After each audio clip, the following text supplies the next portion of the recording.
څو پورې به موږ افغانان په دې اروپا کې دغه ځوانان به بدبختی تر څو پورې به هر یو په خپل بېل بېله لار رواني. آیا موږ او تاسې یو تنظیم ته یا کمیونټۍ ته یا یو اتحادیې ته ضرورت لرو د اروپا په سطحه چې د افغانانو جوړ کړو که نه لرو؟ افغانانو ستاسې نظر زه غواړم. ګورئ پرون په بلجیم کې د افغانستان د استقلال ورځ لمانځل کېده. ما ته هم دعوت راکړی خو زما صحت اوس هم ټیک نه دی، سټ مې درد کېده، حالات مې خراب دي، خو زه لا نړم، وخت مې نه و. ډېره مننه د امین ورور نه، د کوګا ورور نه، د نورو افغانانو ورونو چې د افغانستان د استقلال ورځ د غازي امان الله خان 105 کلن لپاره کې ډېر خلک را دعوت کړي وو. همداسې په جرمني کې د کولم ښار کې یو پروګرام جوړ شوی، همداسې دې نه مخکې جوړ شوی، په فرانسه کې، په لندن کې، په هر ځای کې وي. خو افغانان ورونو، آیا موږ او تاسې اتحادیې ته ضرورت نه لرو چې د اروپا په سطحه باندې همدغه ځوانان چې ګوره ښه استعدادونه لري،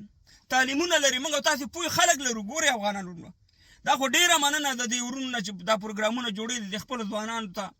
د استقلال ورځ ښیي او یو آینده ورته ښیي د افغانستان. خو ګورئ که موږ او تاسې د افغانستان دپاره، د دې ځوانانو دپاره چې په اروپا کې په میلیونها تعداد باندې دي، د افغانستان رښتینکي بچیان دي، پیسې لګي، د افغانستان اقتصاد په دغه خلکو باندې روان دی چې خپل کور سره کومک کوي، هلته وروره مصرف پې کېږي. آیا موږ او تاسې که راولګېږو او د اروپا په سطحه باندې یو ټولنه، یو غونډه جوړه کړو او په دې غونډه کې اعلان وکړو چې د اروپا د هر یو هېواد نه چې یو غړی، دوه کسانې او سې مهربانه مقررې کړو چې دغه افغانان، ګوره فلحال دا د پاسپورټونو مساله ده د افغانانو، دا چاته وجاړي، یو ما ته ټلیفون کوي، بل ته ټلیفون کوي چې دا پاسپورټ د افغانستان ته ځم، دا به څنګه شي؟ نو که موږ او تاسې د اروپا په سطحه باندې یو ټولنه، یو بنسټ ولرو، موږ به د خپلو افغانانو پوښتنه کولی شو، د سفارت نه بیا پوښتنه کوو، د خپل حکومت نه به پوښتنه کوو. په افغانستان کې چې هر یو حکومت وي، دلته د حکومتونو نه موږ او تاسې پوښتنه کولی شو، او که نه داسې بېل یو ذلیل او تباه او برباد به یو افغانان ورونو. ګورئ دا ځوانان دلته چې اروپا ته راغلي، موږ او تاسې ته ډېر امید دی، خصوصا چې موږ مشران یو یا موږ په اروپا کې افغانانو ټولنې لرو. خو زه هغه ټولنه یا هغه افغاني کمیونټۍ د کمیونټۍ نه وایم که هغه په لندن کې وي، که هغه په جرمني کې وي، که هغه په فرانسه کې وي، که هغه په بلجیم کې وي، چې په هغې کې د افغانستان د استقلال ورځ لمانځل کېږي، په هغې کې د افغانستان د کلچر، دستور، عنعنات یا نور داسې پاټیان یا دغه نه کېږي ځوانانو دپاره، هغه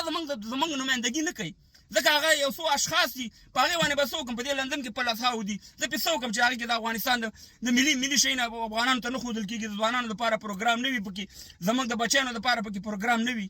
نو که موږ او تاسې د اروپا په سطحه داسې یو ټولنه، داسې یو تنظیم ولرو چې هغې کې صاحب مهربانه د ټولو هېوادونو نه هغه هم فکره، هم نظري ملګري پکې شامل کړو، هغې ته یو سیستم ورته جوړ کړو، هغې ته د بینک سیستم جوړېږي، هغې ته هر رقم کار بیا موږ او تاسې اخیستی شو. او که نه داسې یو نو صاحب مهربانه زه به دلته په ټیک ټاک غږېږم، بل به د بلجیم نه غږېږي، بل به د فرانسې نه غږېږي، بل به د جرمني نه او بل ځای نه، هغه دومره پیدا نه لري. ګورئ دغه موږ افغانان چې په دا ټیک ټاک کې یا په دې سوشل میډیا کې فعالیت کوو، په لکاو میلیونهاو باندې فالوور لرو، که دا موږ ټول یو اتحاد، یو موټی شو د افغانستان د ملت په خاطر باندې، د افغانستان دپاره، د دې ځوانانو دپاره، ته موږ ته ووایه چې څومره زور به ولري. قسم دی چې د دې حکومت کې هر مشکل راځي زموږ د افغانانو په دې اروپا کې ته مهربانه موږ ورته ودرېږو چې دا زموږ د افغانانو مشکل دی، د ځوانانو ولې نه حل کوئ؟ که همداسې په افغانستان کې وي، که همداسې نورې مسایل وي زموږ د افغانانو، نو د دې دپاره زه په اروپا میشته افغانانو، په امین ورور، کوګا ورور، یا دا نور احمدزی ورور دی، دا نور افغانان دي چې خدای دې وکړي چې ما نه هېر نه شي، خوشحال دی، په فرانسه کې نور داسې چې پارې کې ما ته ټول محترم هستئ، د خدای لپاره راغونډ شئ او د دې دپاره یو پروګرام باندې کار شروع کوئ او په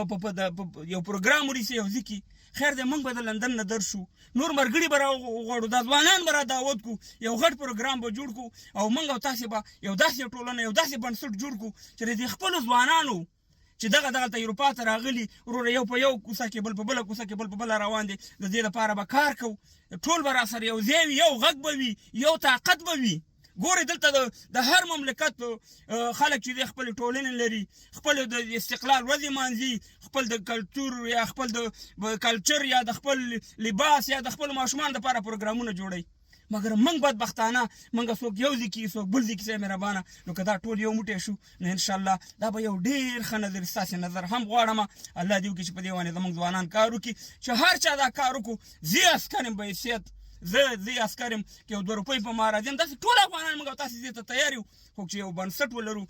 یو مضبوط پایه ولرو انشاءالله زموږ د دې ځوانانو د استعدادونو به ډېر غټ کار واخیستل شي د افغانستان دپاره د ګوره بېلارۍ نه به بچ شي ډېر مسایل دي په دې باندې باید آینده کې خبرې وکړو الله دې وکړي چې دا زما پیغام تاسو ټولو ته در رسوي. خدای په